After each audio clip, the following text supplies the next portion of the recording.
Clean up and get out, you high school grad, barks Martin, the company's second CEO, as he dumps the contents of a water bottle onto my laptop. He's been harassing employees with low academic credentials, and I've had enough. The constant mistreatment, especially when I was banished to the storage room for work, has pushed me to my limit. Today is the final straw. It's time to leave this toxic workplace. I'll delete the data and clean up, just as he orders. I tell Simon, I'm the CEO, don't keep me waiting. A few days later, Martin reaches out to me on the phone. Apparently, he's in trouble. Seizing the moment, I team up with the company's founder, who happens to be with me, and start scheming revenge. This phone call marks the beginning of the end for Martin, who would soon face a reckoning for his actions. I'm Simon Woods, a 55-year-old with a passion for baking sweets on my days off.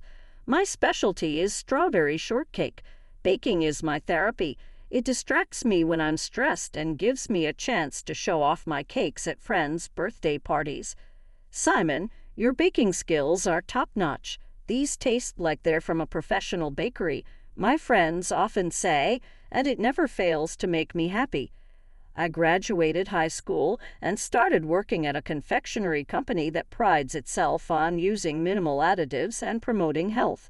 A few years ago, I was in product development, utilizing my baking skills every day. Now I'm stuck in the IT department because Martin doesn't like employees with lower academic backgrounds. He's a heavy-set man in his 60s and is hell-bent on building an elite team, shunning anyone without a college degree. He shifts people he deems unworthy to unsuitable departments, hoping they'll quit. He has a way of making a big deal out of anyone's mistakes, pointing them out for everyone to see, and then pushing them out of the company. I've managed so far, thanks to some mighty knowledge from my parents, but many others have left under his unfair tactics. People with low education don't belong in this company. I recommend those who have no degrees to quit before you embarrass yourselves, he once declared at his inauguration party, showing just how little he cares about his employees. Unlike the founder, his discriminatory attitude has been driving many to leave. I'm not fond of him either. I've been hoping he'll realize the error of his ways someday. As the summer's heat intensifies, I dread working in the ID department. My office is a stuffy, windowless storage room filled with unused office equipment and no air conditioning. Good morning, I say out of habit as I walk in, but it's pointless since there's no one but me working in the storage room. I sigh, looking around the cluttered room as I start my day. The lack of air conditioning makes the room stifling, filled with hot, stuffy air. It's bearable now, but once summer hits full force, it'll be a recipe for heat stroke.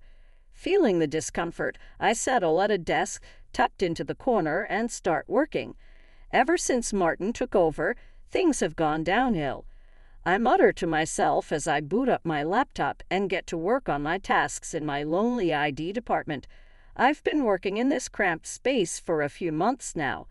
One day, I came in to find that my desk and computer had been moved out of the product development office without any notice. The reason? Martin has no interest in anyone he doesn't consider top-tier talent. He's eager to push out anyone without a college degree, but outright firing us would tarnish the company's reputation. So he's been employing all sorts of petty harassment, hoping we'll quit on our own. I'm a high school dropout, so Martin called me incompetent and told me to get lost. I don't think I can stay here much longer. I'm thinking of quitting too. It was better when the founder was in charge. These days, this is what my colleagues are saying while they work.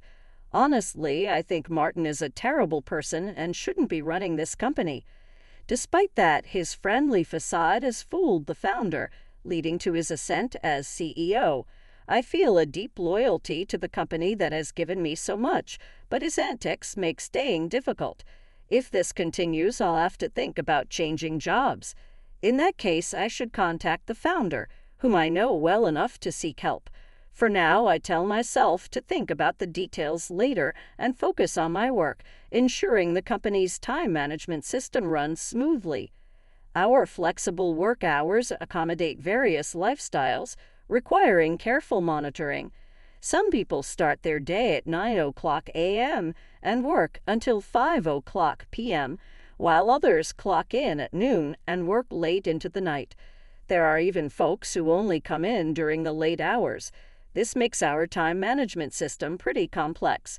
If I don't keep a close eye on it, we're in for a world of trouble. When things go wrong, there are those who can't wake up early due to health reasons and others who find they think more clearly and work better at night.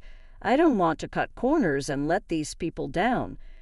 Sure, there are always people who criticize those who can't follow a typical work schedule, but I believe that if someone's situation is due to their health or other valid reasons, it's only fair to accommodate them instead of forcing everyone into a one-size-fits-all workday.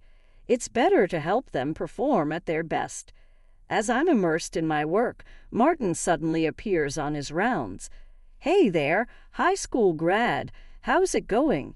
He sneers as he walks into the storage room, glancing around with a smirk on his face. "This place is as depressing as ever," he mutters. "But hey, it's a fitting environment for someone like you. Even a low-skilled worker can focus here without distractions." "Yeah, thanks," I reply, knowing the room isn't comfortable at all with no air conditioning or windows, but at least it's quiet. It's not worth engaging with him, so I aim to end the conversation quickly. I give only the minimum necessary response, but he doesn't seem to be leaving anytime soon. Honestly, people like you should just quit already. This company can't afford to waste resources on useless employees. I want to replace you with more capable workers, he says, clearly convinced that anyone without a college degree is incompetent. He never bothers to actually look at our work before making such sweeping judgments. Employees he's driven out or those who are about to leave, whether they're high school grads or dropouts, have all worked alongside college graduates for years, doing just fine. His inability to see this is mind-boggling, especially for someone in his position. Undereducated people should work harder to match their betters. They need to do several times the work.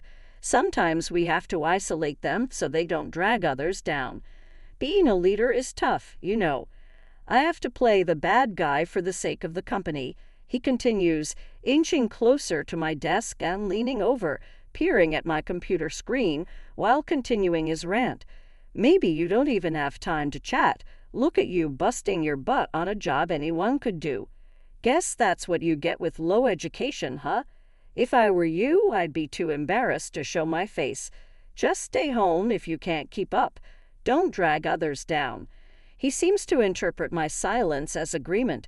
His reflection on my shiny screen shows him making a dramatic shrug.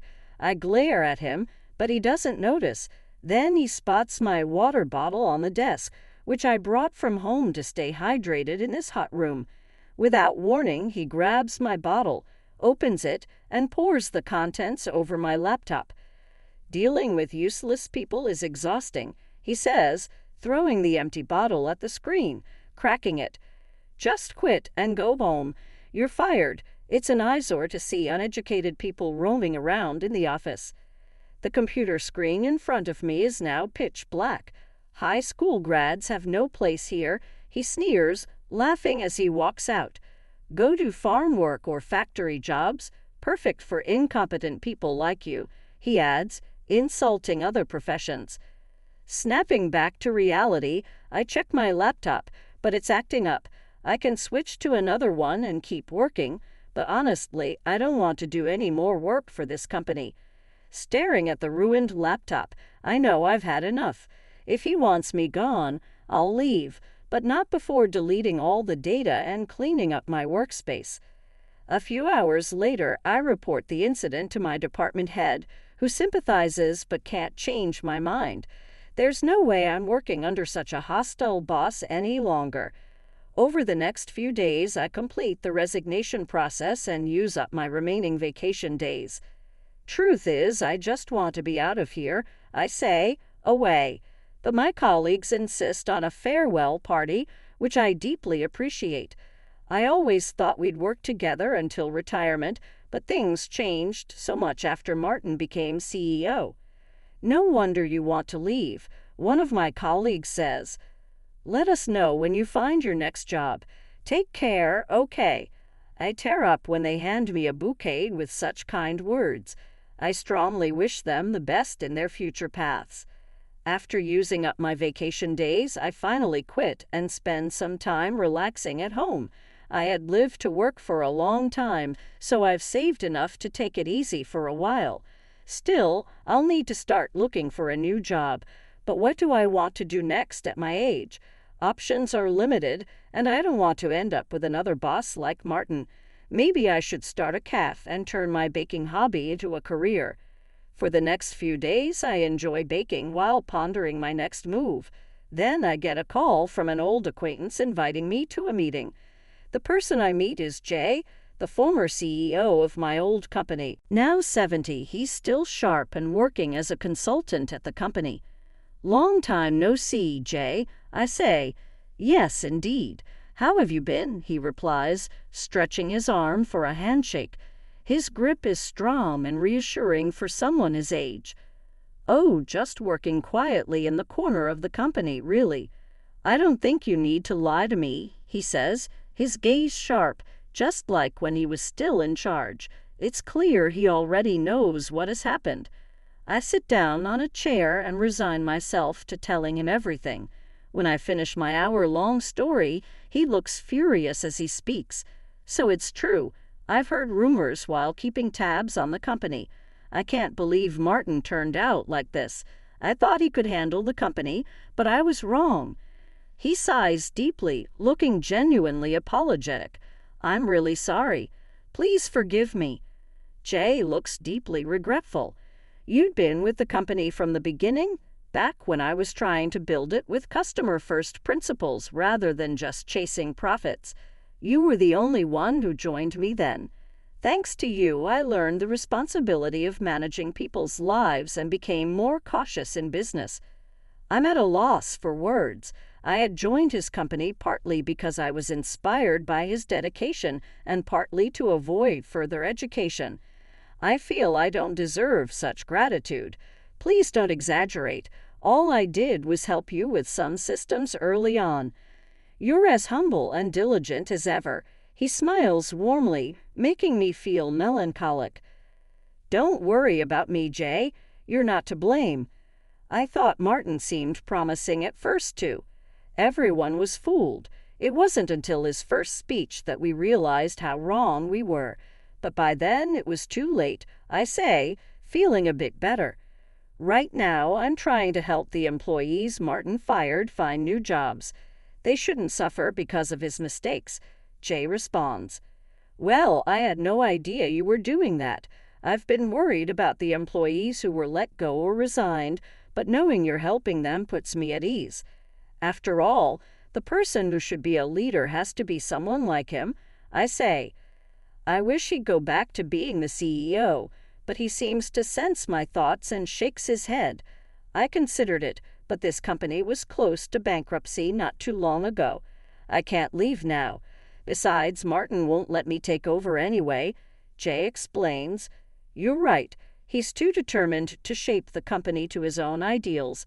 I'm sure he won't let go of it no matter what," I say. We both let out heavy sighs, but sharing the burden makes me feel lighter.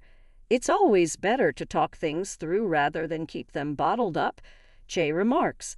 After a moment of silence, Jay asks, "So what's your plan now?" I think for a moment and tell him what I've come up with. In the last few days, I've saved up a bit, so I'm thinking of finding a cheap place and opening a cafe somewhere. I love baking, so I might sell cakes and take it easy. That sounds fun. You've always been good at that. Do you have a specific place in mind? Jay asks. I'll figure it out as I go, I reply honestly. Just as I'm about to continue our conversation, my phone starts ringing. I've forgotten to put it on silent.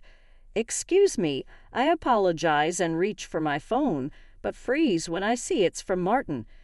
Jay notices my reaction and asks, "Something wrong?" "No, it's just Martin. I'll ignore it for now. I'd rather talk to you, I say. But Jay holds out his hand to me and says, "Let me take it. My guess is that he's in trouble now. Then maybe you can get even with him." Curious and trusting him, I hand over my phone. Jay answers and puts it on speaker. "Simon, you know I'm the CEO. Don't keep me waiting." Martin's angry voice booms through the room. People don't change in just a few days, so I expect him to be his usual overbearing self. Still, his tone is as annoying as ever, I think to myself. Then Jay calmly responds, "I apologize. He's busy with something." Hearing his voice, Martin is clearly thrown off. "Is this Jay?" he asks, followed by a loud thud. He must have bumped into something in his panic. A few seconds later, I hear him groan. Jay, unfazed, continues, "Actually, we work together now." "What? Is that true?" Martin asks, genuinely shocked. Despite this, he still maintains a respectful tone with Jay.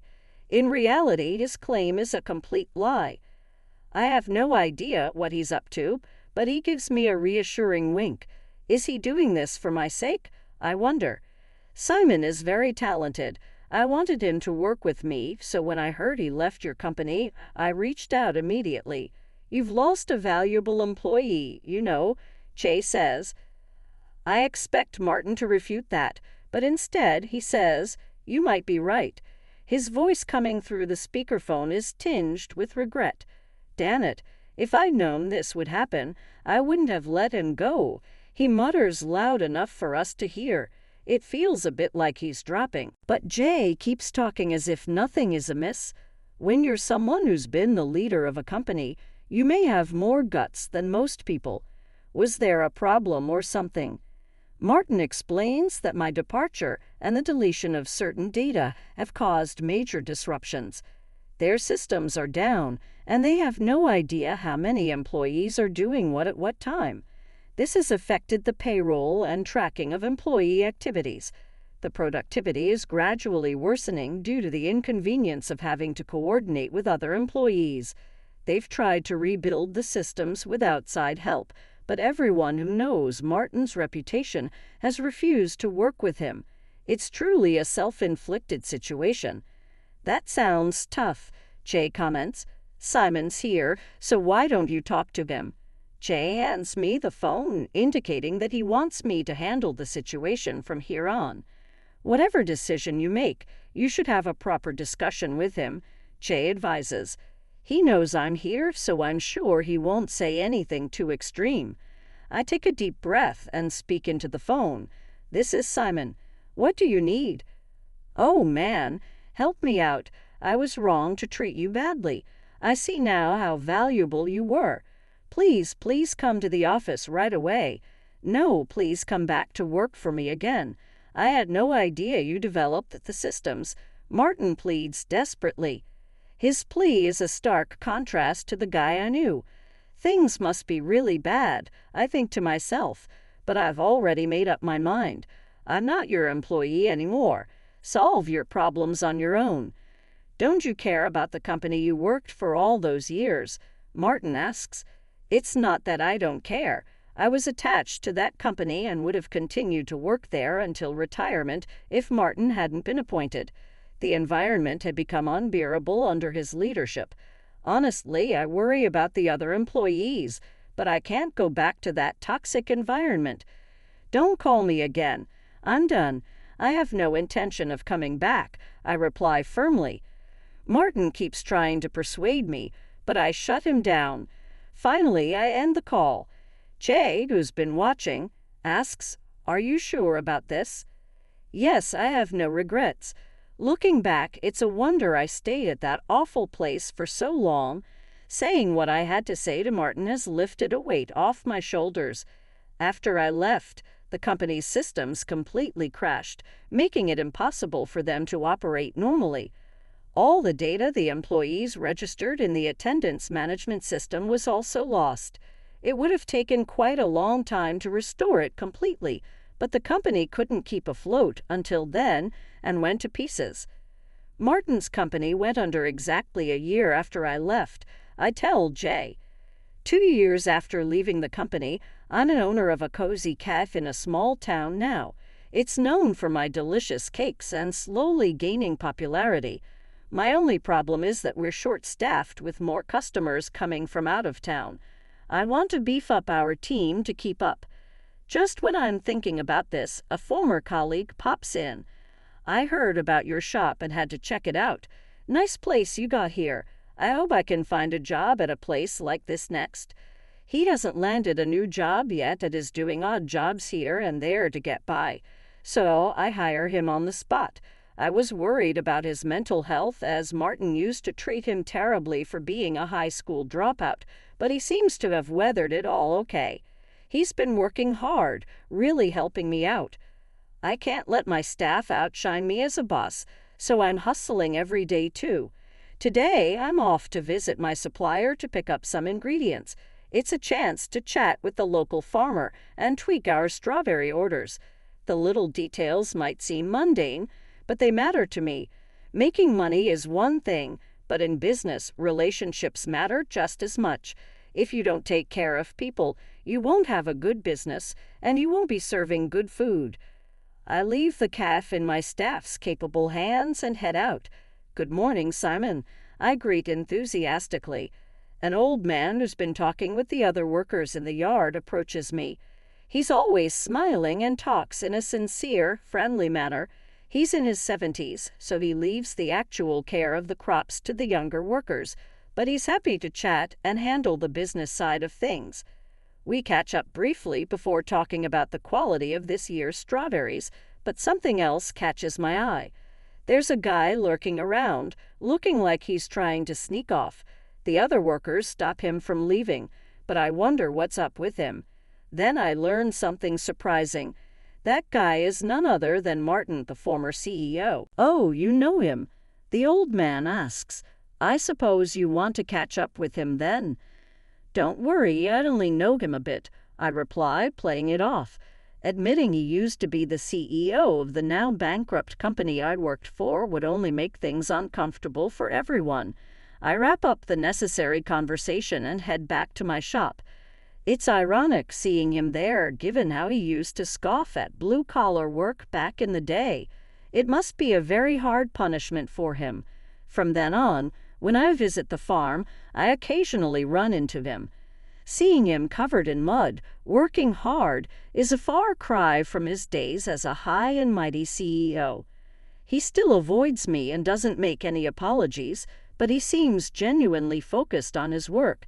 He diligently follows each instruction from his colleagues, completing one task at a time.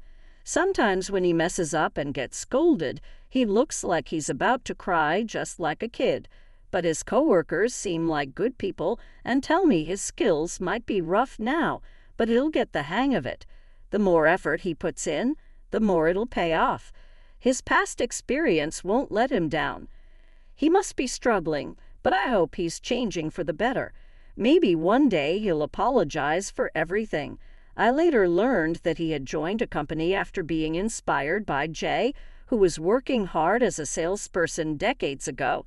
Maybe that's why he doesn't mind putting in the hard work and sweating it out. I've had my own share of changes, too. With the cafe getting busier and adding more staff, I might have faced challenges starting a new venture in my late 50s, but with my employees' help, we're making it work. Every day is fulfilling as I get to serve customers, making the pastries I love in a much better environment.